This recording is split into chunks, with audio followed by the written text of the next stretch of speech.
The hum of engines vibrated through the metal grate beneath Jace Brennan's bare feet, a constant reminder that he was no longer anywhere near Earth. Neon lavender light pulsed across the room, shimmering off scales, metallic carapaces, and translucent skin. Creatures of every shape filled the auction hall, a cathedral-sized chamber carved from black alloy, its ceiling studded with floating lantern spheres that drifted like lazy stars.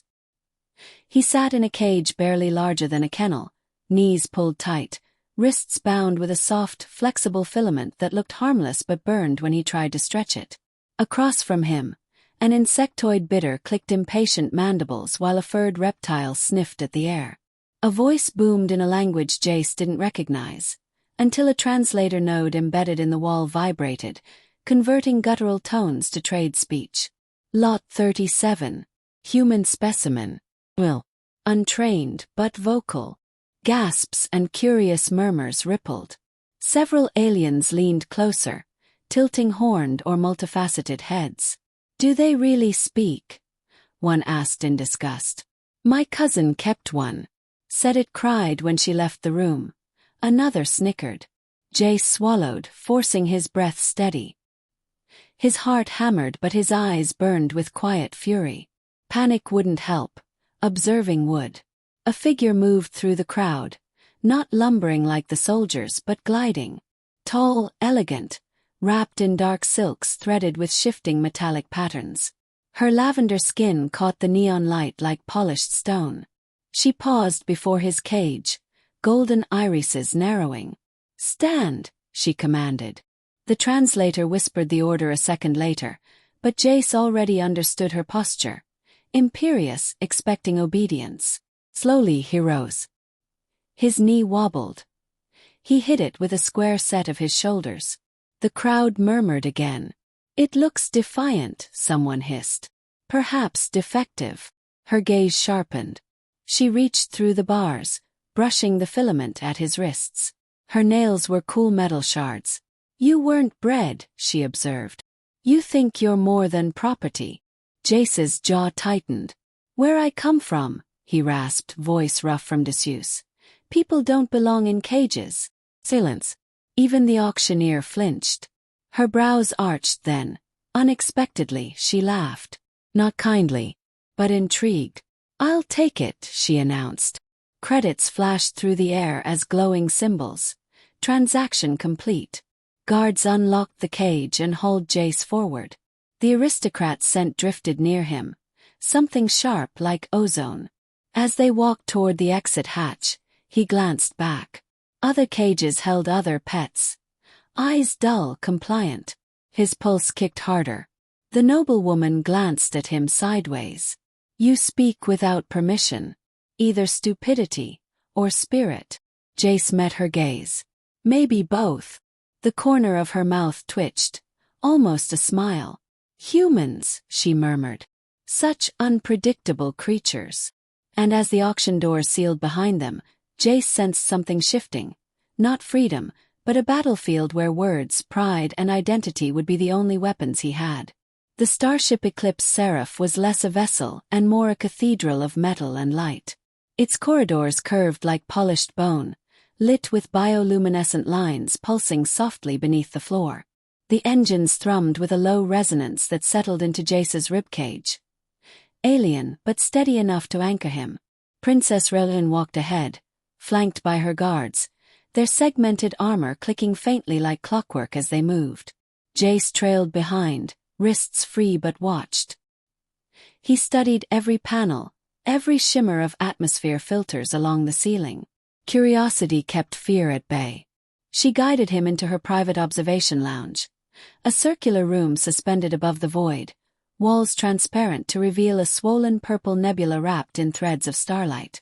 Plush cushions shaped for alien anatomy ringed the space, and a hovering servant drone presented a tray of crystalline fruits. Rael gestured lazily. "Sit.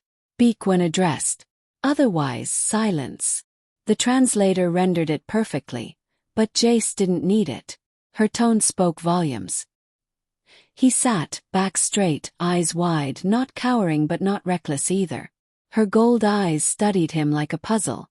"You interest me." Humans are supposed to mimic, obey, and entertain. You do none. Jace's lips tilted.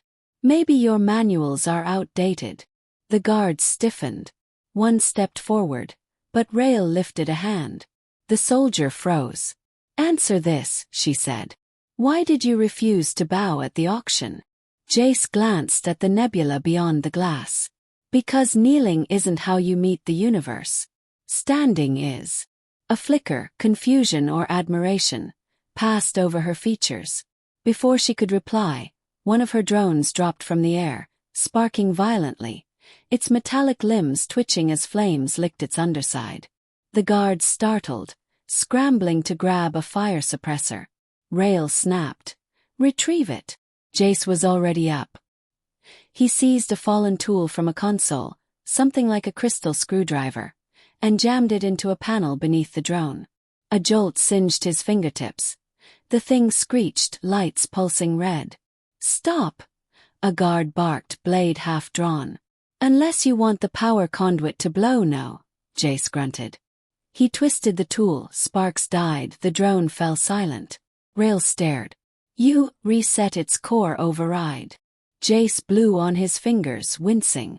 Back home we called it turning it off and on again. But hotter.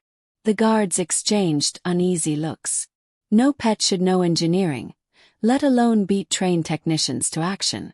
Rael stood, descending the platform steps until she was eye to eye with him. The nebula's glow washed violet across her features. You were purchased as conversation, she murmured. Yet you act as though you belong here. Jace met her stare steadily. I act like someone who refuses not to. A slow smile, sharp, calculating, curved her lips. Perhaps, she whispered, humans are not what we were taught. And for the first time since waking in a cage, Jace felt something new. Possibility, like a star just visible through glass, waiting to be reached. The palace aboard Eclipse Seraph drifted like a suspended city, its chambers carved from gleaming alloys and woven crystal. Jace had begun to learn its rhythm. The whispering guards, the way servants dipped their heads when Princess Rael passed, and the lingering scent of ozone that clung to every polished surface. He followed her through the council atrium, a vaulted chamber overlooking a cosmic storm, violet lightning rippling across dark space. Rael's voice was cool as she addressed her advisors. Our borders weaken. Rival houses scent opportunity. The council murmured, mandibles clacking and scale-covered hands flexing. Jace stood to the side, as invisible as they wanted him to be. But he watched. One advisor, a slender figure with porous silver skin, leaned forward. You're a human. Word spreads of its defiance. Some wonder if you lost discipline. Jace saw Rael's shoulders tense. Her hands folded with surgical precision. I do not misplace control. The rebuttal ended discussion, but tension lingered like static charge. Jace could feel the air shift, literally. A faint vibration tickled his teeth. An unfamiliar frequency. He glanced upward. Perception sharpened by instinct, not training. A small, dart-like drone slithered along the ceiling shadows. Too smooth, too quiet. Its energy signature was wrong. His pulse spiked.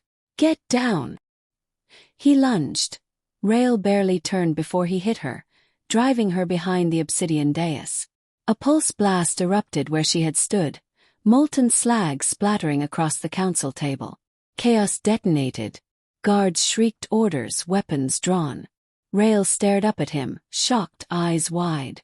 Nobody touched royalty. Yet this human had thrown himself over her like a living shield. Shouts echoed. The attacker, an assassin cloaked in refraction tech, moved again, blade sparking with neurotoxin charge. Jace didn't think. He surged forward, grabbing a broken shard of table crystal. The assassin swiped. Pain ripped through Jace's shoulder, hot and biting, but he rammed the shard into the assailant's wrist. The weapon clattered, and palace guards swarmed, pinning the figure. Jace sagged, blood streaking down his arm, vision blurring. The hum of engines beneath the floor steadied him. Rael approached slowly, every advisor silent, every guard uncertain. She knelt, royalty kneeling, examining his wound. Her hands trembled, she masked it poorly. "You protected me," she whispered. Jace managed a crooked grin. "Bad habit. Saving people."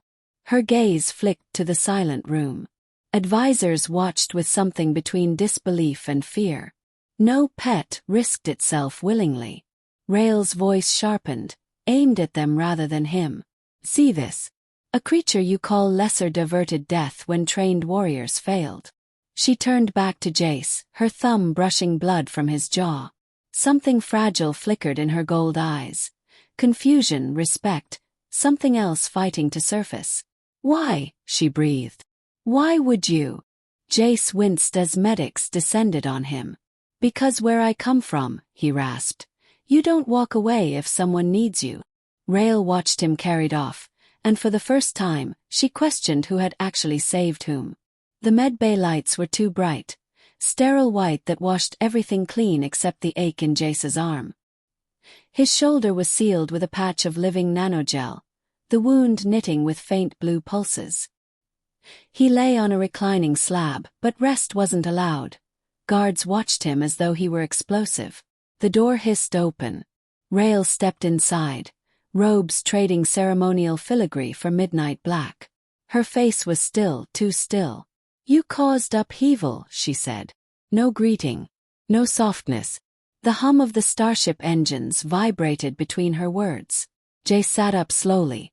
"Assassins tend to do that." "You!" Her voice sharpened. "You did. By leaping in front of me." He blinked. "You're welcome." Her jaw tensed. "Court law demands dangerous assets be evaluated.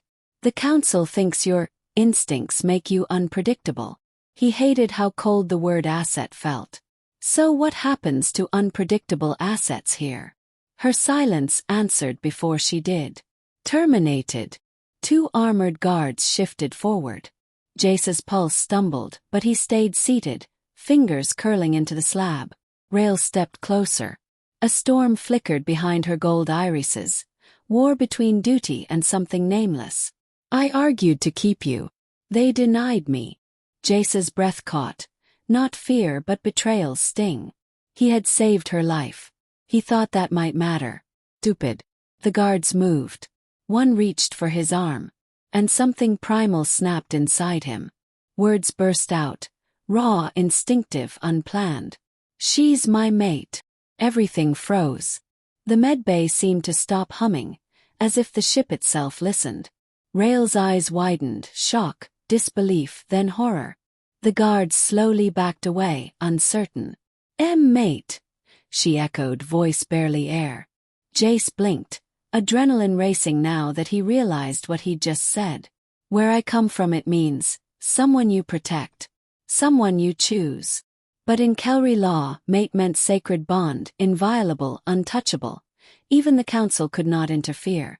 Rael's gaze flicked toward the ceiling recorders. She inhaled once, sharp, then stepped toward him. Close enough for her scent, ozone and starlight to surround him.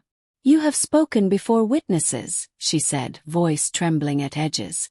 "If I accept, the declaration stands." "Do you want them to kill me?" Jace whispered. Her fingers reached, hovered, then brushed the side of his face, cool metal nails tracing his jaw. The gesture was ceremonial, intimate, binding. "I accept," she breathed. The medbay screens flared with legal glyphs. Guards straightened and bowed. The termination order dissolved into golden code. Jace exhaled as his pulse steadied. Rael's hand lingered, then withdrew as she stepped back, mask returning but cracked around the eyes. "You will live," she said, voice steadier now. "But you have changed everything." Jace managed a crooked grin. "Seems like a talent of mine." She studied him long, amber light pooling in her gaze. "You are no pet now," she murmured. "You are consort to a daughter of empire. And the universe will hate you for it."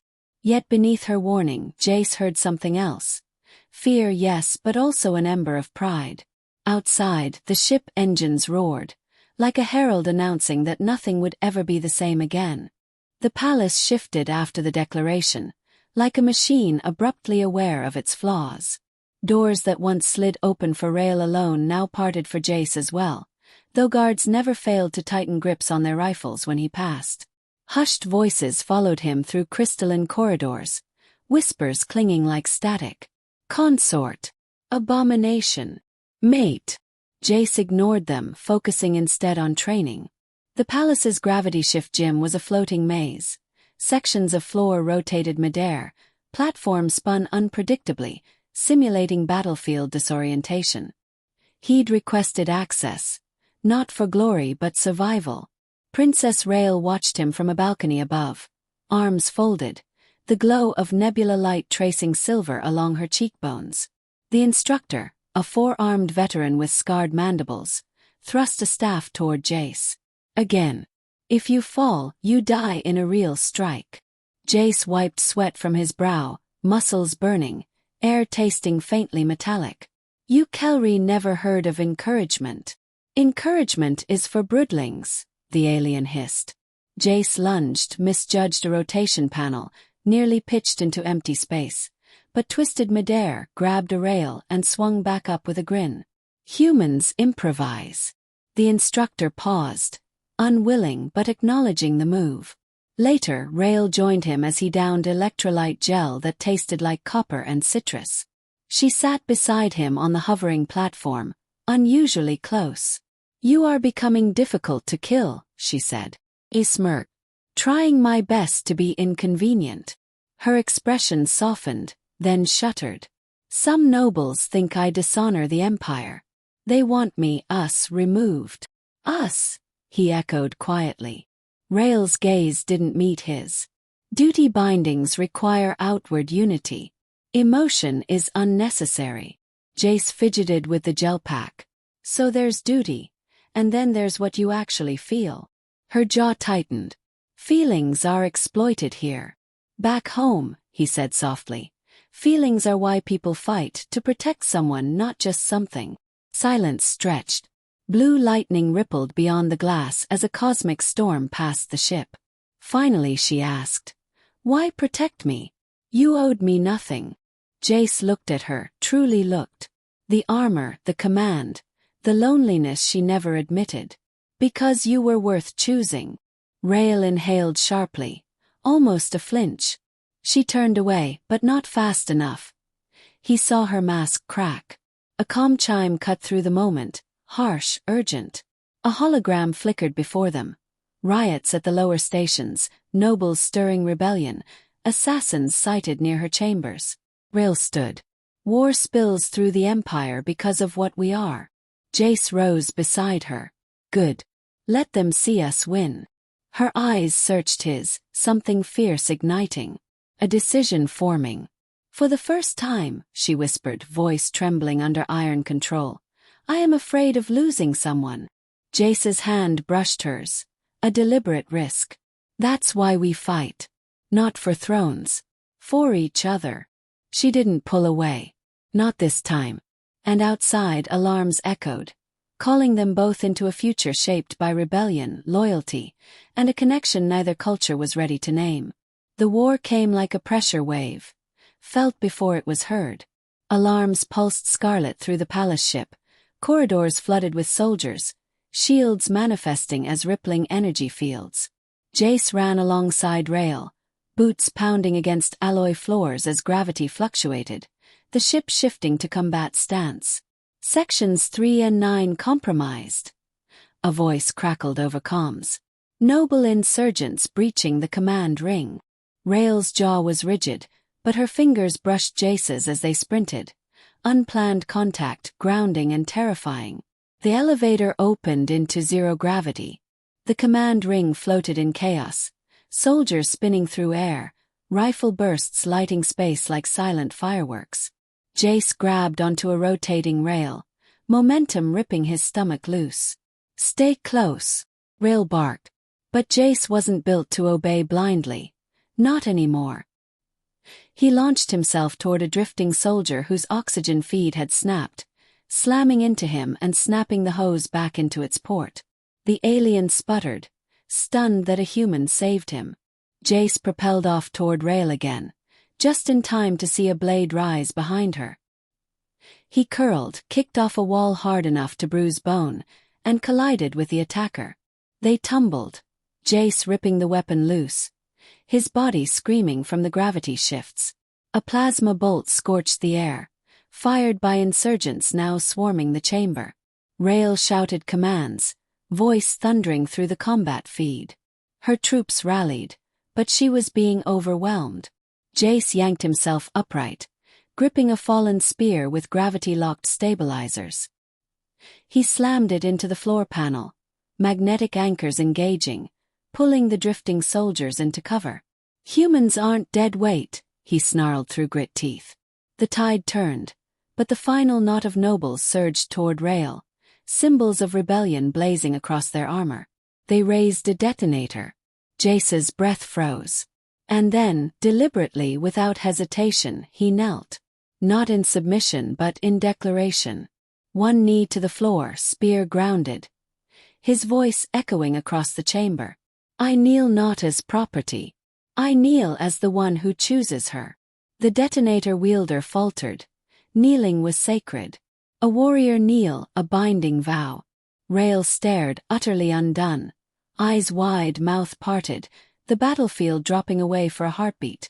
Her soldiers roared, answering the ancient rite Jace didn't even know he invoked.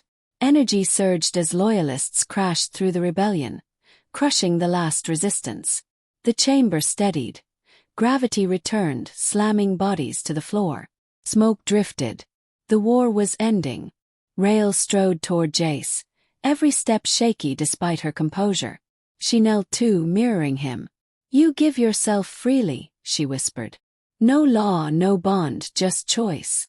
Jace's face softened despite blood streaking his cheek. "Yeah, that's the human thing." Her voice cracked. "Then you are more than consort." Before the watching forces, she rose and pressed her palm to his heart. "Jace Brennan," she proclaimed, "is prime consort and equal. Let every code be rewritten." Holoscribes flared, transmitting imperial law across the fleet, humans reclassified as people. As cheers shook the ship, Rael leaned close, breath unsteady. "I never bought you," she murmured, voice trembling with relief and affection. "You chose to stay." Jace squeezed her hand, watching starfire glitter beyond the viewport. "Yeah," he whispered. "And I'd choose you again." The eclipse seraph drifted in quiet triumph above a world reborn. Below, neon-lit cities flickered to life across Rael's homeworld, celebrations rippling through streets where humans no longer walked as pets but as equals. The starship's engines purred like a deep heartbeat, stabilizing the new dawn. Jace stood beside Rael on the observation deck, their reflections ghosting against a tapestry of alien constellations. The scars along his arm tingled faintly under artificial gravity, reminders of choices made, battles bled through, and a declaration spoken when death loomed. Rael's hand slipped into his. No court witnesses, no titles, just skin against skin. "Our empire bends," she murmured, voice fragile and fierce, "because one human refused to bow." He smiled, eyes drawn to the swirling nebula that once framed his cage. "Maybe we were never meant to kneel first." She leaned her head against his shoulder, golden eyes reflecting starfire. The war was over, but rebuilding lay ahead, rewriting laws, reshaping culture, teaching the powerful how to see humanity instead of property. Jace breathed in the ozone-scented air, content. A door hissed open behind them. Distant cheers rolled through metal corridors. "Tell me," Rael whispered, "will you stay?" He turned to her. No hesitation, no fear. Only the stubborn certainty that had changed an empire. "Always." Outside, the stars pulsed brighter, as if recognizing a new story written across the galaxy, and the ship drifted onward, carrying two souls who chose each other, reshaping fate not through conquest, but through the quiet power of choice.